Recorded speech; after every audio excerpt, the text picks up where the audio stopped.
Good day everyone! Today tuturo ko sa inyo kung paano ba mag-send ng pera from GCash to GCash.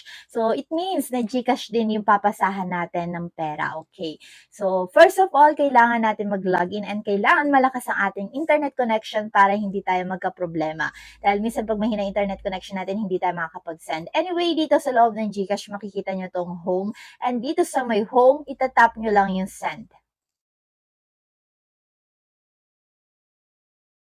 And dito, pwede tayong gumamit ng Express Send, send with a clip, and send gift. Pero ang gagamitin natin for today is yung Express Send dahil napakabilis lang gamitin nito. And mabilis lang marireceive ng receiver yung ating ipapadalang pera.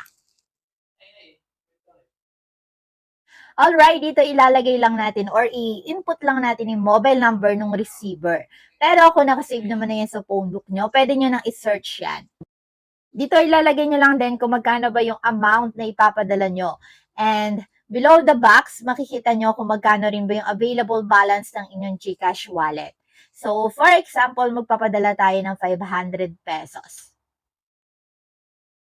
And sa may message naman, optional lang to. Pwede kayong maglagay, pwede rin naman na hindi.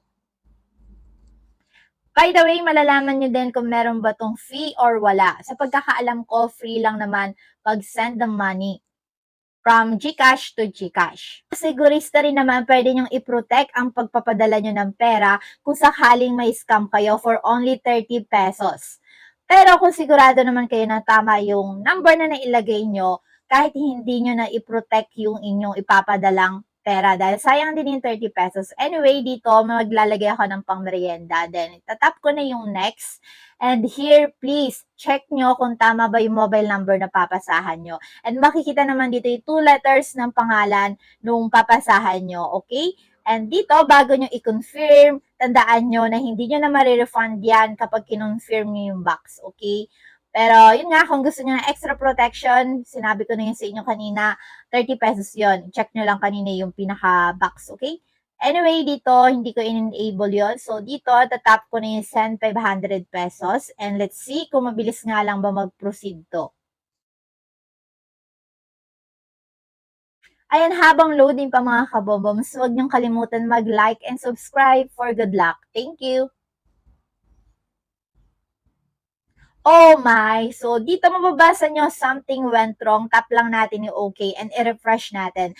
Pero kung talagang nagper-persist to and ayaw talagang maayos kahit na-refresh na natin, don't worry mga kabomboms dahil meron tayong tutorial kung paano nga ba natin masusolusyonan to. Ilalagay ko lang din yung link sa may comment section. Pinuwasan ko na yung amount, 499, baka kasi ayaw niya ng sakto. So, ayan, 499. Let's see. Send Philippine 499. There you go. So, andito na tayo sa may OTP. So, ganun lang pala yun. Huwag mong ilalagay lahat kung magkano ba yung amount. So, magpapatika ka katulad nung ginawa ko. Nag-iwan ako ng piso dun sa may GCash wallet ko.